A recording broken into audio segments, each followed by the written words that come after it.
Hello, Sagittarius, Sun, Moon, Rising, and Venus signs. Kamusta kayo? Sana po nasa mabuti kayong kalagayan. Welcome back po sa Star Tarot. Kung bago kayo dito, welcome din kayo. Thank you for your support. I truly appreciate it. God bless you all.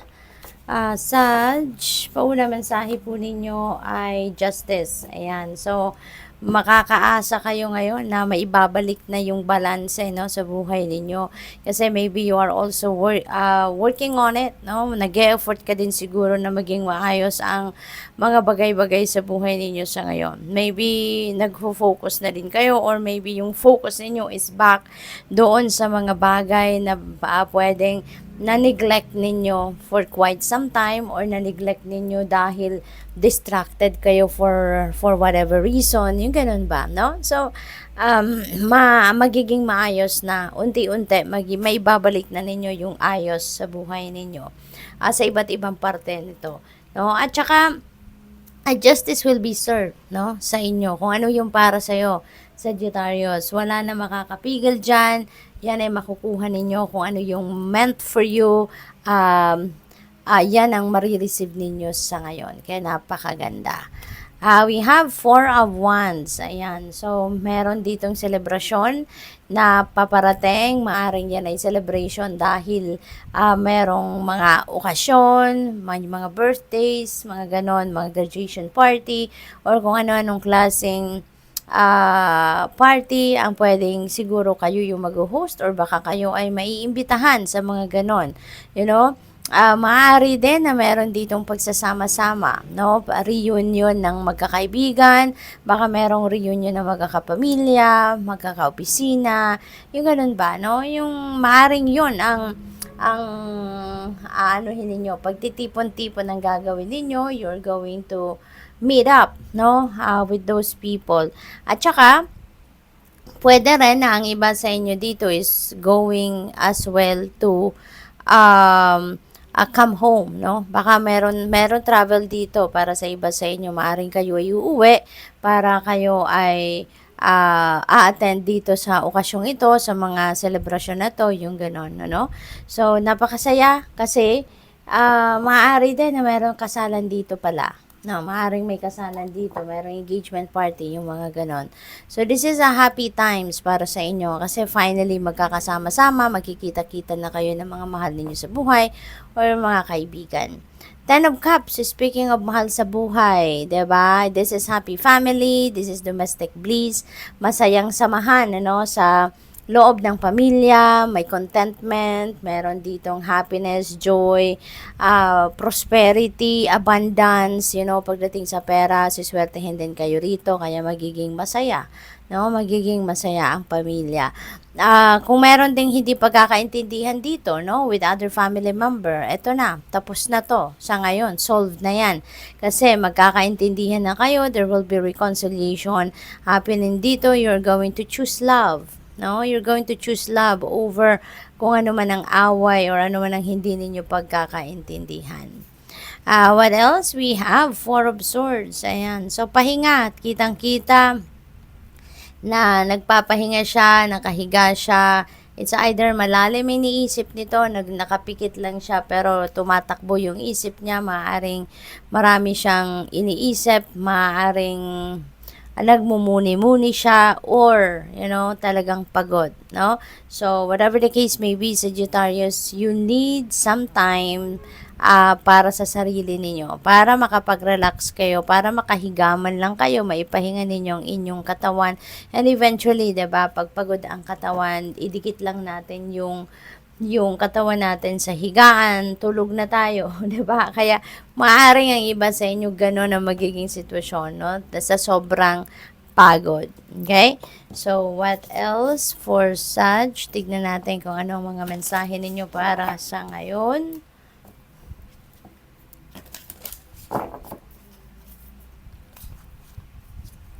We have Be Spirit, sweet results await. Napakaganda. So, just continue on with what you are working on. Pagsipagan nyo lang, continue to persevere, continue to work hard, you know, kasi meron naghihintay na magandang resulta. Okay, sweet results await kasi eto na, swerte kayo sa ngayon, 'di ba? Inaayunan kayo ng swerte, the blessings of the universe coming your way. Kaya this is really beautiful. Kaya continue on lang, no, sa pagtsatsaga, pupursige kasi may magandang resulta na naghihintay, magtatagumpay kung ano man ang inyong pinagkakaabalahan.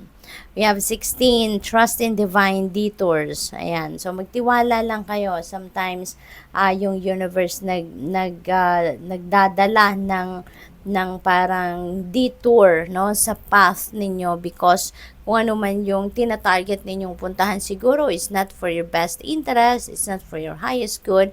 Kaya sometimes merong mangyayari or merong pangyayaring nilalagay sa path ninyo ang universe para magkaroon kayo ng panibagong direction, no, na tatahakin. So, maaaring may mga ganong sitwasyon sa ngayon.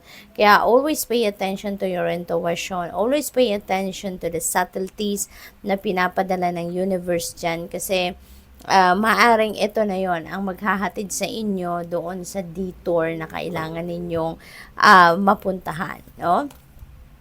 We have number 30, take a leap of faith. Ayan, so this is a time also, no, na mayroong oportunidad dito para sa inyo na maaaring will require you to will require you to come out of your comfort zone. Ito yung pagkakataon na magiging matapang kayo, you are going to be fearless and bold sa ngayon sa pag take advantage, no, ng kung ano man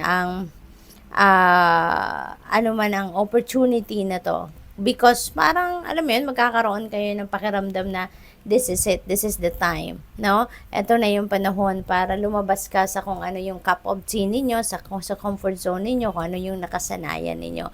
Kasi you are also recognizing the opportunities around you, no? Na ito, makakatulong ito sa akin para mag-improve ako, mag-evolve ako, mag-expand ako, yung ganon. What else? We have number 5, a rebirth is assured. Ayan. So, this is a new beginning energy na take a leap of faith, no? And this is new beginning energy. You are also going to give yourself an opportunity, no, for a rebirth. Bibigyan mo dito ng oportunidad ang sarili mo para tahakin mo ang bagong daan at yung parang bibihisan mo ang buhay mo sa ngayon. Magbabagong bihis kayo. Kaya napakaganda rin ito, Sagittarius, no? The rebirth is assured. So tingnan natin kung ano pa ang ganap, no, para kay Sag sa ngayon. May mga changes dito, no? Maaaring yung mga changes na to could be in various areas of life at maaaring marami, no? Ang mga pagbabagong ito. We have sacred space. Take time for the dreamer in you. Find your power in stillness. In your sacred space is the peace you seek. Ayan. So, panahon talaga para magmuni-muni kayo, magpahinga kayo, magnilay-nilay kayo, focus on yourself. Okay? Do some kind of inner work, yung ganon. Kaya,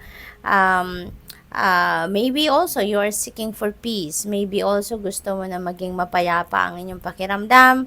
Gusto mong makapagpahinga. So, maaring may ganong ganap. Kaya, you are also going to find your sacred space from deep within you. Magkakaroon kayo ngayon ng pagkakataon na you can go deep within you. No? Magkakaroon kayo ng pagkakataon na mag-connect kayo sa soul ninyo. Yung ganon.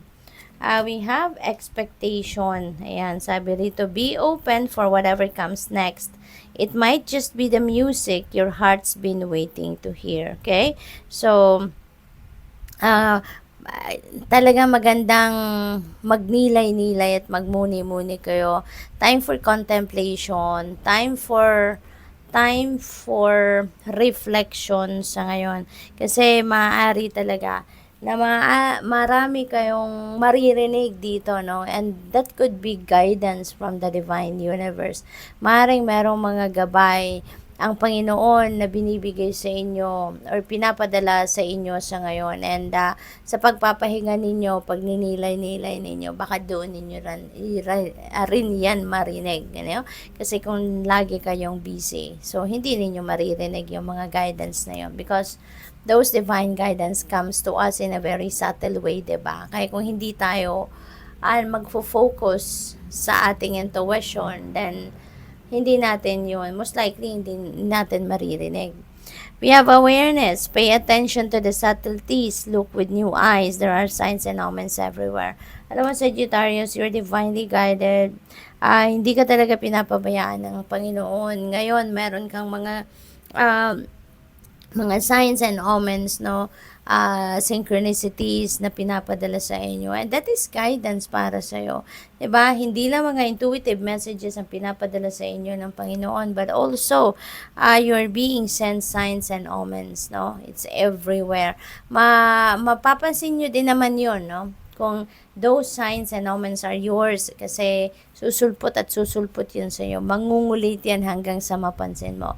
And once na na-figure out nyo na yung specific symbol na yan, specific sign na yan is yours or omen, you know, i-google ninyo yan, i-check ninyo ano yung symbolism niyan. Kasi nandiyan dyan yung message para sa iyo. Okay? So, what else?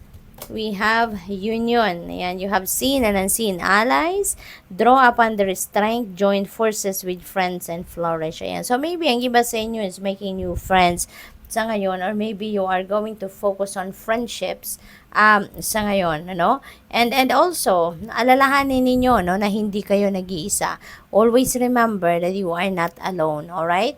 Laging meron kang kasangga sa mga tao sa paligid ninyo, and of course, meron kang kasangga, no, sa spirit realm. Nandiyan ang Panginoon, yung mga angels ninyo, yung mga spirit guides ninyo, yung ganon. So, good luck. Thank you for watching. Love and light. Namaste.